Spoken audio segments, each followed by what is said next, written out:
Growing up in Houston, Keya looked up to her grandmother. She was a doctor, her best friend, and the best baker she had ever met. So my passion for baking actually came from my grandmother. When I was a kid, when she wasn't at work, she was at home baking something. I would just walk in the kitchen, I would see her making all these bundt cakes and all these cobblers and all these pies. And at the time, I was only 5 or 6, so I couldn't really help her. But she'll come in, Keya, you can help me do this, or you can whisk the eggs into the baking stuff. Keya would take that love of baking with her once she entered the foster care system at 8 years old. She would then spend the next 10 years largely separated from her family and struggling to connect with others. The first couple of years, I was kind of confused and scared because when I was away from my family, I don't know these people, why am I here? Up until a year ago, I didn't even know why I was placed in CPS custody. And nobody wanted to be friends with me because I was just a little foster kid and I was wearing hand-me-down clothes. So definitely I had to get comfortable with myself, being alone at a very young age. Anxious to start a new chapter, Keya decided to move to the Dallas-Fort Worth area after high school to attend Texas Women's University, all the while still receiving support from extended foster care services. I chose to go to Texas Women's because, in the back of my mind, I always wanted to be a chef, but everybody was telling me that that's not a lot of money, you're going to be overworked. So I went to Texas Women's and my major was political science. And I was sitting in class, taking all those history classes I had to take, and I was this is so boring. So after that, I went back to my dorm and I just started thinking. I was is this really what I want? And I said no. So once I left school, I talked to my case manager about all of my options, and I decided that living on the ACH campus for Life Project was the best choice for me.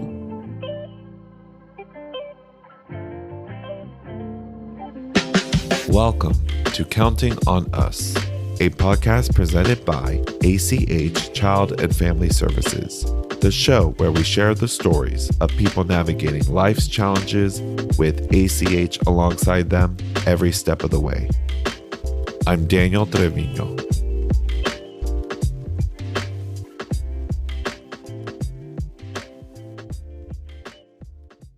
Every year, more than 20,000 youth age out of the foster care system in the United States.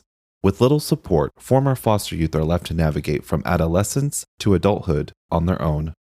In 2009, ACH started the Life Project to encourage self-confidence and self-sufficiency for young adults aging out of the foster care system by providing independent living housing options and skills development.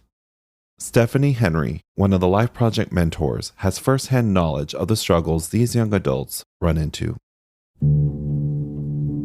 Even if you had the perfect life, just that transition from being a teenager to a young adult is difficult, but especially if you've come from very broken backgrounds where there was a lack of proper nurturing and structure and that sort of thing. It's terrifying because you don't really have the foundation that you need to make that transition smooth. I was confused and a little bit scared because, again, I moved to Texas Women's and I didn't know anyone. Then I moved here and I didn't know anyone. And at the same time, I was trying to force myself to open up to people because, bottling up is not good for anyone. Who did you turn to for support? No one, actually. My foster mom dropped me off here, right? And I only spoke to her on holidays and special occasions. And I didn't want to basically tell her that I sort of dropped out of college because I didn't want her to be disappointed in me. So I kept it all bottled in until Easter when I finally told her. I was hey, I dropped out of college. And first she was disappointed and then she was furious. So, definitely I just kept it to myself. What about your caseworker? Yeah, I did talk to her about it, but I was mostly giving her facts and not emotions at that point because I'm still new to opening up to people. So for our life clients, it is difficult for them to open up, especially in regards to emotions or even trauma, because they all struggle with trust issues. If you're not sure if the other person who is listening really cares or that they have your best interest at heart, you're not really going to want to open up. Being a kid in foster care, most of the times your emotions is not gonna get you what you want. Like if you throw a tantrum, they're probably just gonna give you anger management classes or something. So now I'm trying to like reprocess and reevaluate everything so I can like make friends better and be a regular 20-year-old instead of being cooped up in my room all the time. At the Life Project, clients are encouraged to participate in life skills and house meetings as well as family dinners. The goal of these activities is to aid the young adults in improving their social skills and build bonds with the other clients, and especially with life mentors. Development research shows that having at least one caring adult in your life increases the likelihood of becoming a healthy, productive adult. It's really important because it builds bonds with everybody. And the first month that I was here, I didn't like going to them or talking to people because, again, I don't know how to make friends and open up to people. But it kind of created a rift with me and the girls because I stayed in my room all the time, so they didn't know me. And, once people don't know they know you, they build their own ideas of you. And most of the time they thought I was stuck up or I thought I was better than them. So it's definitely important to come to like the family dinners because that's where we can joke around and we can have fun and we can just let everything go, basically. What has it been like connecting with the life mentors? Definitely the mentors there, Cassie and Stephanie, they're really open about us confiding with them, especially Stephanie. She was in the system herself, like the CPS system herself, so she knows how like hard the transition can be from like being in CPS to like the real adult world. Those connections proved invaluable because months after moving to the Life Project, Keya's grandmother passed away. So my grandmother passed away last year on Halloween from breast cancer, and I was devastated, one, because like I saw her a month before and she looked fine, and two, because my favorite grandmother had passed away and on my favorite holiday of all days. So I was actually in the middle of baking something. I think I was making a chocolate bundt cake, and my uncle called me. He was like, "Hey, your grandmother passed away." And I could not think. I froze up and I left the bundt cake in the oven. I burnt it. Did you tell anyone? I went to Stephanie. I was like, "Stephanie, I won't be able to join because we're doing a trunk or treat that night on Halloween." And I was like, "I won't be able to join the trunk or treat anymore." And she was like, "Why?" And I was like, "Because my grandmother just passed away." And I just bald-faced cried. And I think that was the first and only time she has ever seen me cry. She was very down. And, of course, when a client, really anyone, loses a loved one, there's not really anything that you could do. So my best choice was to be here to sit in the office with Keya, offered her something to drink, offered her a snack, and just to be here present with her. What was it like opening up to Stephanie? She let me talk with her. She let me basically go in the office and like cry with her. At first, it felt kind of weird because my mind didn't know what was happening. Like half of my mind knew like I needed to cry because I lost like my best friend. And the other half of me was like, why are you crying in here? They're not going to understand you like you understand you. Nobody's ever going to understand. And like that's mostly what I tell myself all the time. And so I basically had to force myself to let somebody help me. It is very important for our clients to be able to express themselves and open up and talk about their feelings, because otherwise what happens is they're continuing to hold on to that baggage. They're continuing to hold on to those struggles. It deteriorates their mental health. It impacts how they interact with their peers. And ultimately, it becomes a distraction so that they can't even focus on their basic goals. Keya, how did Stephanie help you at that time? When I spoke to Stephanie about it, it basically helped me with confronting my feelings because my grandmother was the first death in my family. And before that, I did not know what experiencing a death felt like, especially one as close to me as my grandmother.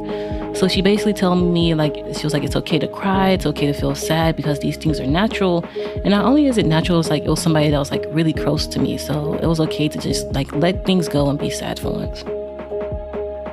At the same time that Keya was grieving the loss of her grandmother, she was also struggling with finding a job. When clients enroll in the Life Project, they are required to either be in school or working, and for Keya, the deadline for finding employment was rapidly approaching. For that reason, it was important that she find healthy ways of processing her emotions.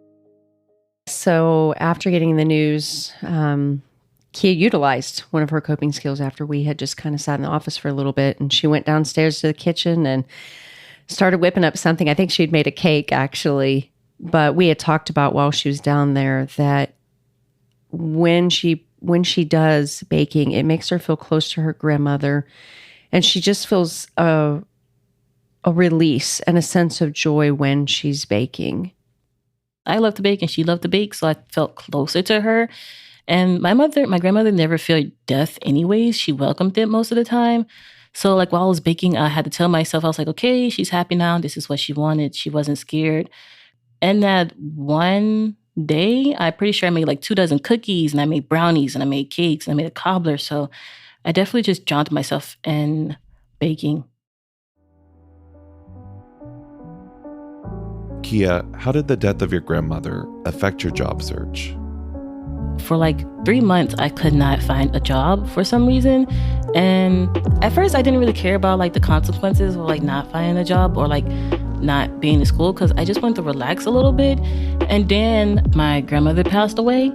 And during that time, like when I first found out about it, I didn't want to look for a job anymore, because I was thinking to myself, I was like, my grandmother just passed away, so what's the point of me getting a job? I'm like, I got really depressed with it too. I was thinking to myself, what's the point of getting a job if I'm going to die anyways? And so I was definitely having like not only an identity crisis, but like a life crisis. I didn't want to do anything.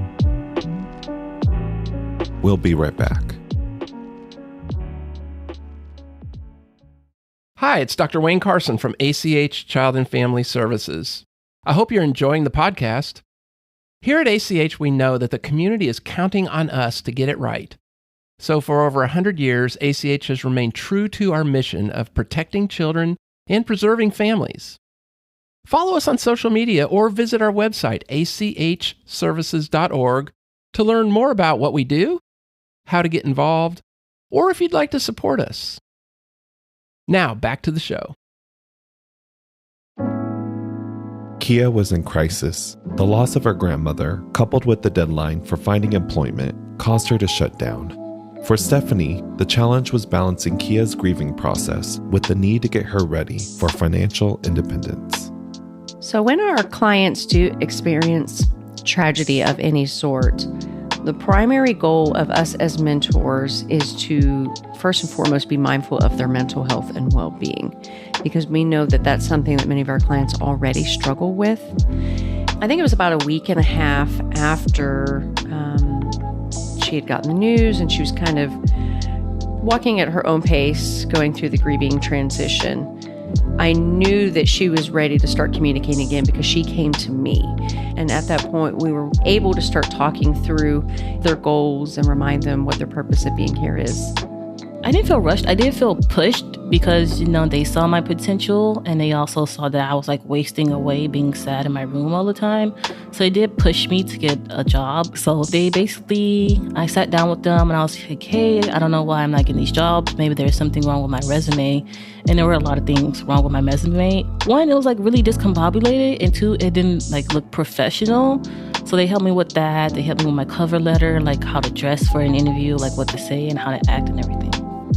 The Life Mentor soon informed Keya of a local food service learning program named Fort Works, which is a collaboration between the Tarrant Area Food Bank, Taste Project, and the Culinary School of Fort Worth.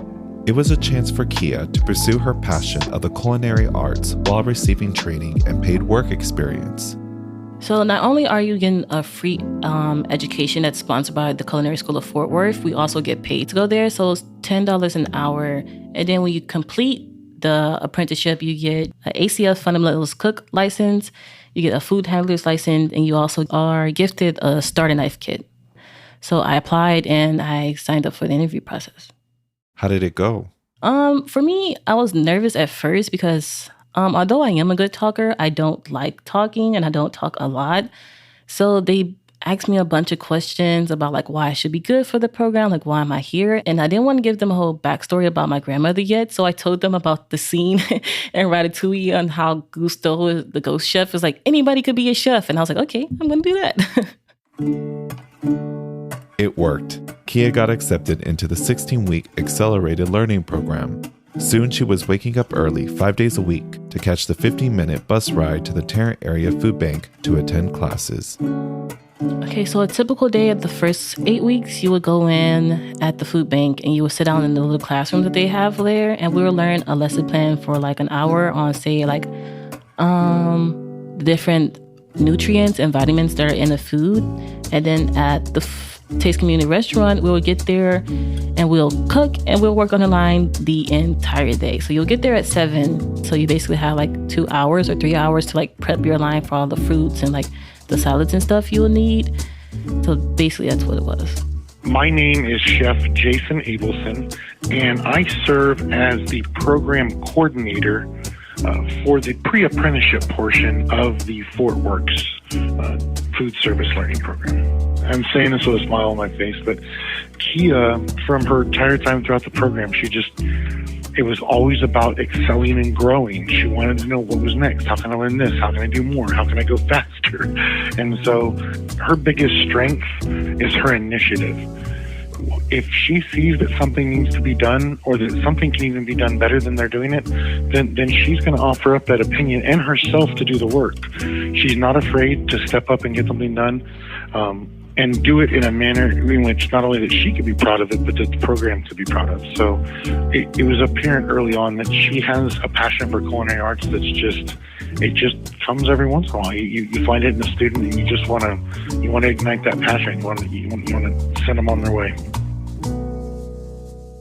Even though Keya was excelling in the program, the apprenticeship still had its challenges.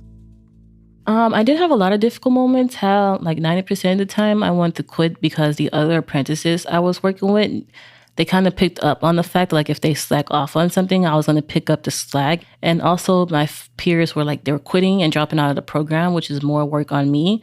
So like as we got further into the program, that frustrated me a lot because they didn't take it as serious as I was. So I was like, well, I'm not even here. I might as well quit. It is actually very common for our clients to not stick with a job or an apprenticeship, and that is predominantly because they lack coping skills, and many of them just lack perseverance. So if the clients are falling behind on their goals, as life mentors, we're watching them as they're making their decisions. So if we start seeing them kind of slowing down or maybe just backing away from a goal, we will tend to meet with them one-on-one individually and just ask them and find out, what is going on? What is it that you're struggling with? Is there something that we can do to help you accomplish this goal? For Keya, she just needs to be reminded that there are so many people behind her, pushing her forward, pushing her towards her goals, and that we believe in her. I don't think she realized until, midway through the program that her skill set extended beyond just cakes and baking, that she was great at savory and she was great at appetizers and she was great at working on the line and in prepping. And I think that was the biggest growth point for her, was that I can do more. I just didn't know it. My biggest motivation is like what Chef Jason said. I'm now starting to realize I do have a passion for this. He basically convinced me by saying like I have a natural born talent to be in the culinary industry, and he could see me basically going like really far and having my own like restaurant or being my own executive chef one day. And sometimes like then there he'll slip of like how proud he was of me.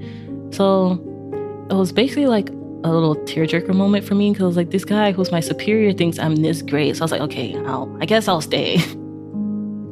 With the support of the life mentors and our culinary instructors, Keya found the strength and determination to persevere. In the end, I had the opportunity to join a group of ACH staff and mentors to attend Keya's graduation dinner from the Fort Works culinary program. I'm at Taste Community Restaurant, and today is my apprentice graduation. It is wonderful. It's very important for us to show up for this graduation to show that Keya has support. We know for a lot of clients within our organization, they lack the support piece. So just by us being present here today makes Keya feel really special. My name is Joan Denton. I'm the chef instructor for the Tarrant Area Food Bank. Hi, and I'm Robin Priscilla. I'm the production chef at the Tarrant Area Food Bank. One thing that I loved about Keya is that she is very humble, and she has a very teachable spirit. Talented, Yeah. intuitive too. Yeah, she started out a little quiet. And really kind of blossomed, and right now she's like smiling all the time. So her confidence definitely has shot way up. We have a token of appreciation for the chefs that went through the program. This is a knife kit that it was donated by Mission Kitchen to us. It has some tools in it that will help you on your journey. We hope that you add to it. This will become part of your extension, and some flowers too. And then we're going to cut the cake. Wow. This is an 8-inch boneless chef knife. Ooh. And it's also a good look for me because I have tiny hands and it makes it really hard to grip knives correctly. And then they gave us a 3-inch paring knife, which is also good for cutting fruits or vegetables. I don't have a sharp knife, that's no problem. Being the chorus has definitely raised my self-confidence, like through the roof. At first, I didn't know how to accept compliments or like take appraisal. I always would downplay myself, so I definitely accept it now, know my worth. Keya, what do you think your grandmother would have thought about your graduation? She definitely would have been proud of me. Well, she would have been mad at first because I did tell her I dropped out of college and she was disappointed. And like, although I knew my grandmother would be proud of me for doing something that I wanted, you know, I had a little voice in the back of my head that was like, I'm doing all this and I feel like nobody's paying attention. But I told her, I did visit her grave like a couple of weeks ago. And I told her, I was like, hey, I'm basically graduating and I'm doing always what I wanted to do. It kind of made me feel a little bit happy, you know? Mm-hmm. Why do you say that? I've never been like too religious, but I do believe in like, you know, spirituals, like people who are always there listening to you. So I felt like I told her, I was like, hey, I finally did it. I'm doing something that you love and I love and I can make money doing it. So why not?